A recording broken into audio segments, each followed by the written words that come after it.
Welcome, Ross Lyon. No need to wear your helmet. How are you, mate? Very well, thanks, Carl. Yeah, good performance. Right. Good performance on the weekend in really tough conditions. And again, you must be very proud of the way the cohesive network that your team is working in at the moment. Yeah, they're certainly tough conditions. Ground was really heavy. Had a lot of rain. It continued to rain and blowing a bit of a gale. So, positive start.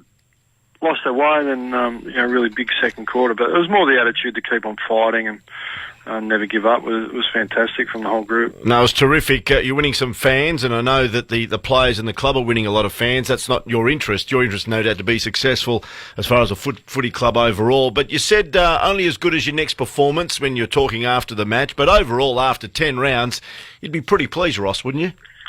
Oh, what we're pleased about is that we're improving our footy.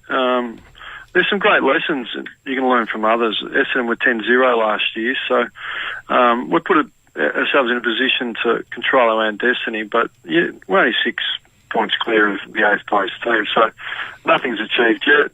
History tells you if you stop, you're in trouble, so our players will take a well-deserved mental break. We'll give them 4 or 5 days off, and they'll have a strong program to follow.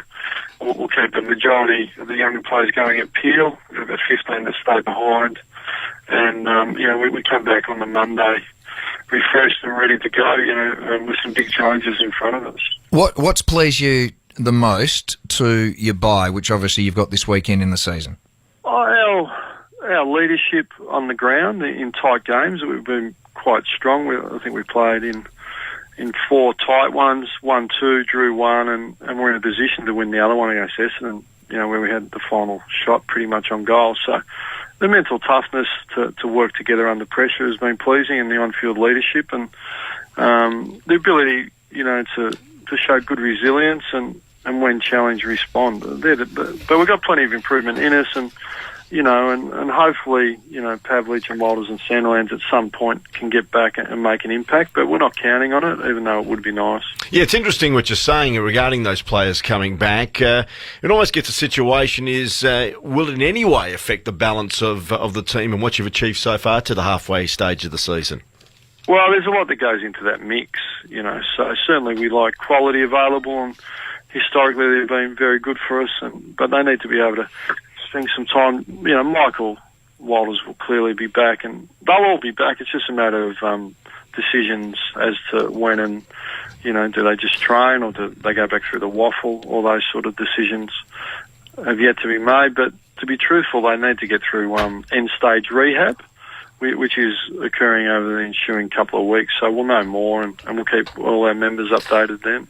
Ross, you've been very conservative with players coming back from injury, and I suppose in the end the proof is in the eating, because Stephen Hill was held back for an extra week, and he came back very well on the weekend and formed what was a very productive midfield with the likes of Barlow, Fife and Daniel Pearson co.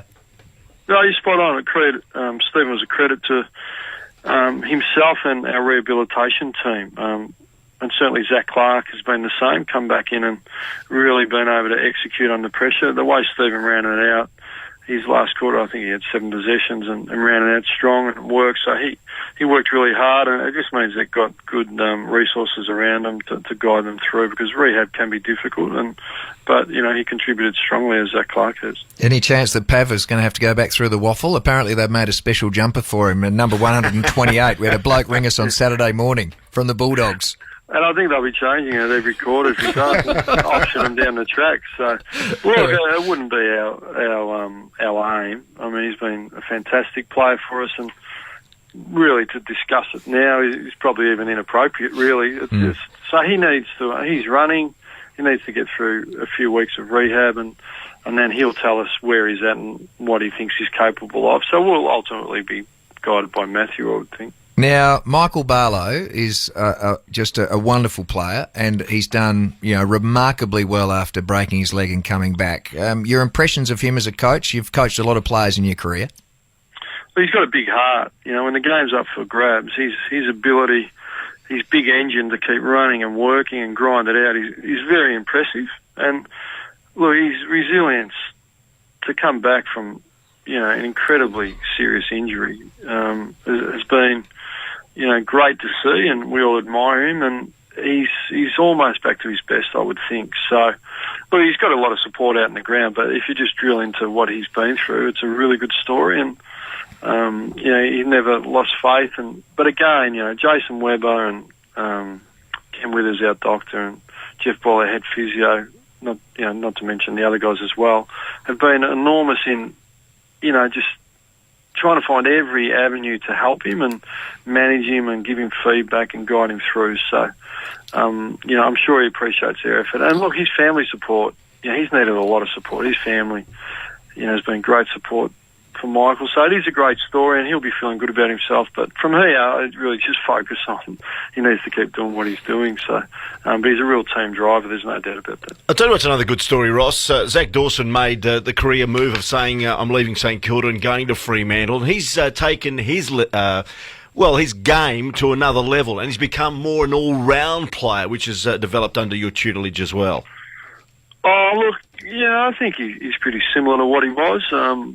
But it's good that you notice he's improving. He's still got plenty of improvement. He keeps working on his kicking and his skills, which have definitely improved, but there's still a bit to go. And look, Zach plays for the team. He plays his role, and he's been supported. He loves playing amongst Luke McFarlane and Michael Johnson and, Ibbotson and Spur and Clancy Pearce and Duffield form our back 7 or 8 or whatever it is. And so he just forms a part of that team. So he's happy to go up and play on the tools and get a fist in and let the others run it out. But look, he's been versatile, doing some ruck work when we subbed out Hanneth, and he can go forward and compete. And, if he keeps doing that, he'll stun the team. Given that your opposition, Brisbane, have a weekend off as well, I assume that you and the rest of the coaching team will get a little bit of a break as well, will you, to freshen up?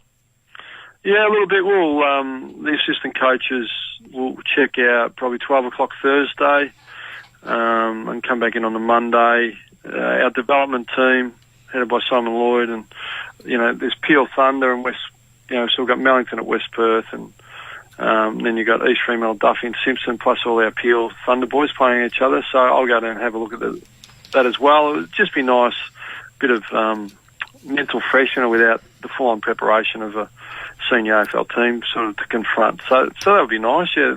It just backs off a little bit. Well done your season so far. I know the job's only half done, but keep that sort of effort going, and there's no doubt you'll be in amongst it come the end of the season. Thanks for your time. Thanks, Carl. Thanks, Ross. Good night.